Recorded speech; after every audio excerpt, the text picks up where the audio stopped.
All right, everyone. Welcome back for another deep dive into all the crazy things happening in science and tech this week. Yeah, it feels like we're drinking from a fire hose some weeks. Seriously.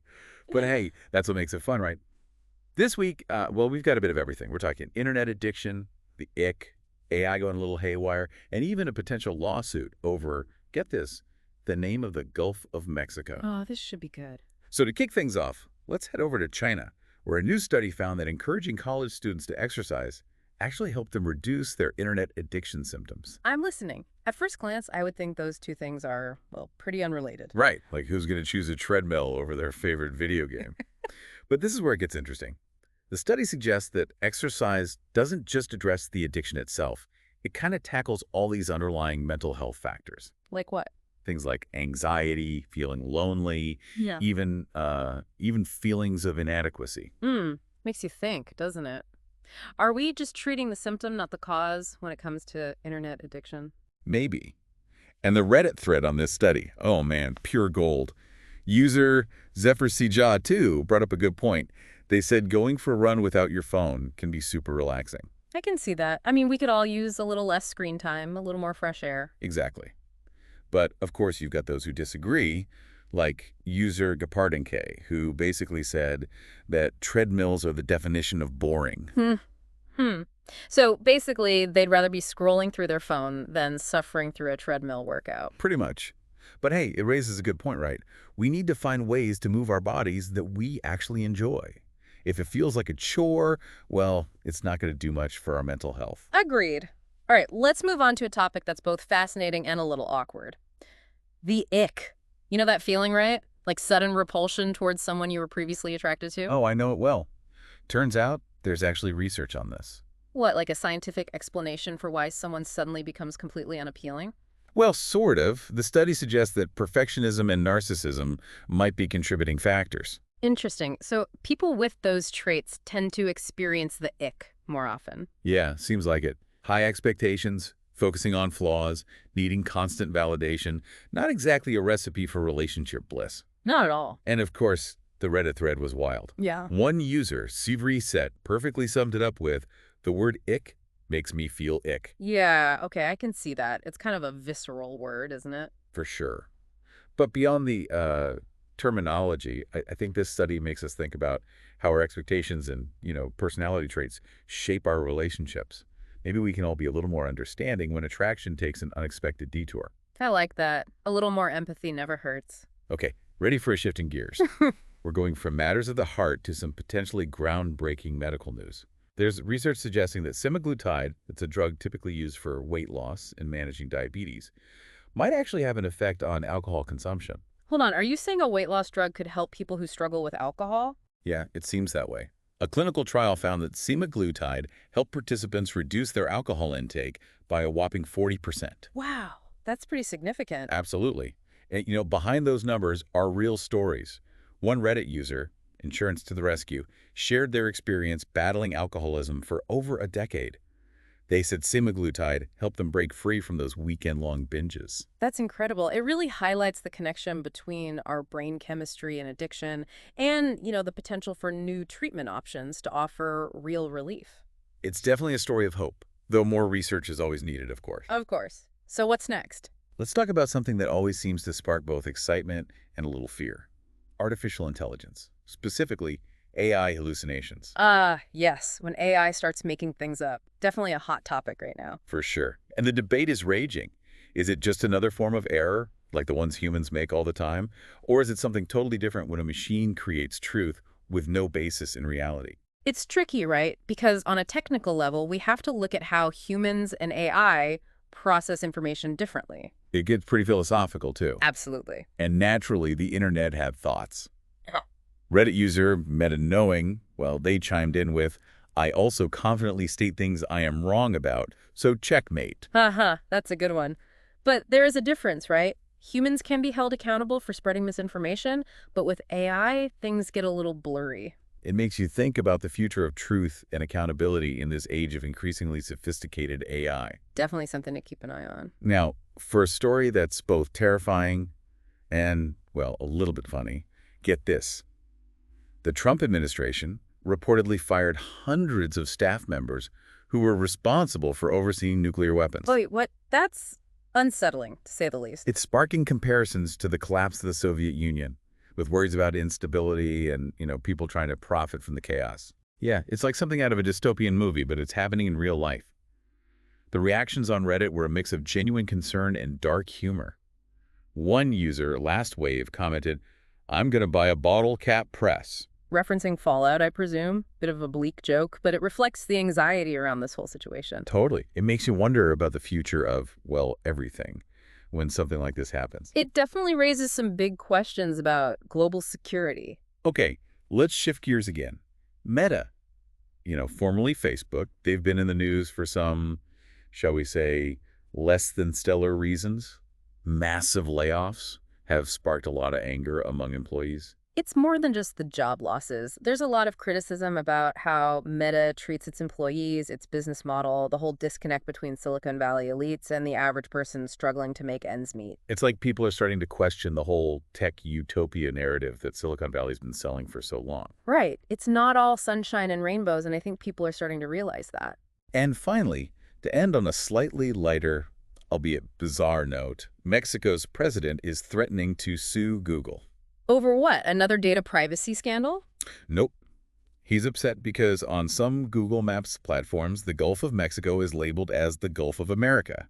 Seriously, that's what he's going to court over. Apparently so. Yeah. It sparked a whole debate about cultural identity, national pride, and the power of these tech giants to shape how we see the world. It's fascinating in a way. It shows how even seemingly small details in the digital world can have real-world consequences. Absolutely. And of course, we had to check Reddit. One user, Me Bad Need Money Now, commented, "Threatens to sue." Yeah. Oh, what a headline. Aha, classic internet snark. Right. But it also brings up a good point. How effective can legal action really be against these massive tech companies? The classic David versus Goliath battle, only now it's fought with algorithms and search engine results. Exactly. Well, buckle up because this week's news just keeps on coming. We're talking everything from the depth of the ocean to, get this, the potential for human immortality. No way. Are we really talking about living forever now? Not quite yet, but there are some interesting developments we'll get to later. First, let's talk about a potential game changer in the fight against Alzheimer's disease. Okay, I'm all ears. Alzheimer's is a scary one. It is, but researchers have found that they can detect biomarkers for the disease up to 10 years before any symptoms show up. Wait, really? 10 years in advance? That's what the research suggests. Early detection is crucial, and this could change how we approach Alzheimer's completely. Wow. It's like having a glimpse into the future of your brain health. Imagine knowing a decade in advance if you're at risk. It's a powerful tool for sure, and it could lead to more proactive treatments and interventions. Instead of just managing symptoms, we could potentially slow down or even prevent the disease altogether. That would be incredible.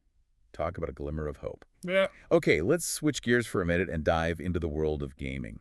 Steam, the online gaming platform, they've made a big decision. They're banning games that use those annoying in-game ads. Oh, thank goodness. Those things are the worst. Who wants to be interrupted by a pop-up ad in the middle of a boss fight? Exactly. It's all about immersion, right?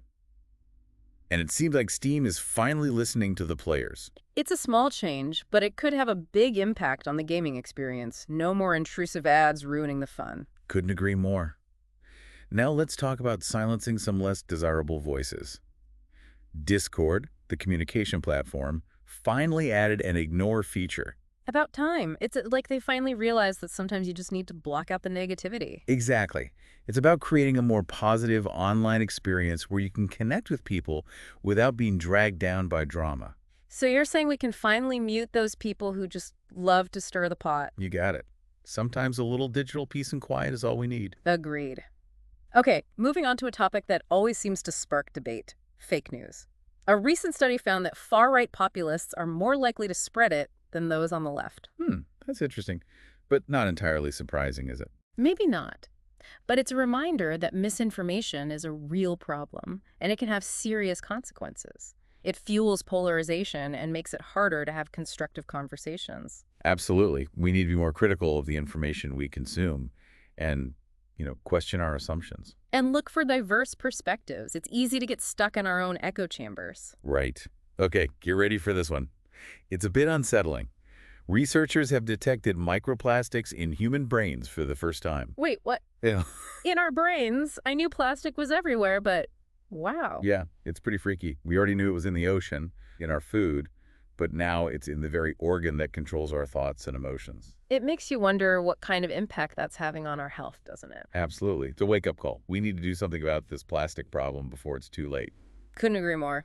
Okay, let's lighten things up a bit with a slightly more, shall we say, personal topic. Hit me with it. A study found that sex is more satisfying when it's initiated by one's partner. Interesting. I guess that makes sense though, right? Yeah, it's not just about the physical pleasure. It's about feeling desired and wanted, and that can make all the difference. It's about feeling like your partner's really into you. Makes sense to me. Absolutely. All right, back to the world of politics and technology. Remember that whole January 6th thing? Well, it seems some crucial video evidence has gone missing. Hold on, what do you mean missing? As in deleted?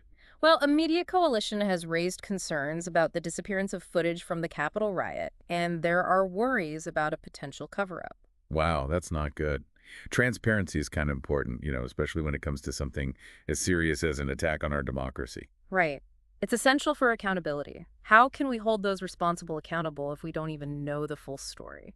Makes you wonder what else is being hidden from us. It's a troubling thought. Okay, time for a little blast from the past. Remember when YouTube was just a place for funny cat videos and the occasional music video? Oh yeah, the good old days. Back when you could actually watch a video without being bombarded by ads every 5 seconds. Those were simpler times. It feels like a lifetime ago. Now YouTube is this massive platform with billions of users and endless content and, well, a lot more ads. A lot more. And it's not just YouTube, right? It feels like the entire internet is becoming more and more commercialized. It's like everything's about making money now.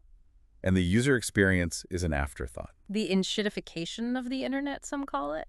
Is there any escaping it? Well, a digital detox might sound nice, but it's not realistic for most of us. We just have to find ways to navigate this ad-saturated world and focus on the content that actually matters. Easier said than done. But hey, maybe we could find inspiration in some unexpected places. Speaking of inspiration, get this. Researchers are using AI to help people enhance their mindfulness. AI for mindfulness. Okay, I'm intrigued. So we're talking about using technology to help us be more present, more aware. Exactly. The project aims to use AI to cultivate better focus, better awareness, even better emotional regulation. It's an interesting idea. In a world that's constantly bombarding us with information and distractions, maybe a little AI assistance could help us stay grounded. It's a possibility worth exploring, that's for sure. It challenges that whole idea that technology is the enemy of well-being, doesn't it? For sure. Okay, what else is going on? Well, there's this new platform making waves that people are calling it the IMDb for YouTube channels. So like a way to rate YouTube channels more reliably than just likes and dislikes. Exactly. It's about providing more context, more nuance, going beyond those simple metrics that can be manipulated pretty easily. It would be great to have a way to cut through the noise and find channels that are actually worth watching. Right. This platform could bring more transparency and accountability to the world of online content creation. Okay, let's talk about something that's both fascinating and a little concerning. AI hallucinations. Those moments when AI just makes stuff up. Yeah, it's a bit of a wild card in the world of AI development.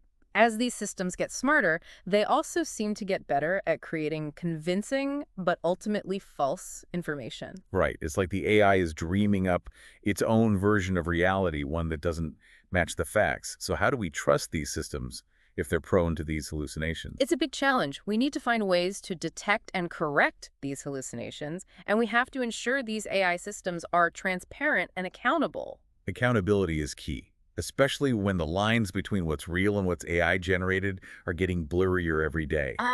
Speaking of accountability, let's talk about a company that's been in the news for some questionable practices, United Healthcare, or UHC, as they like to be called.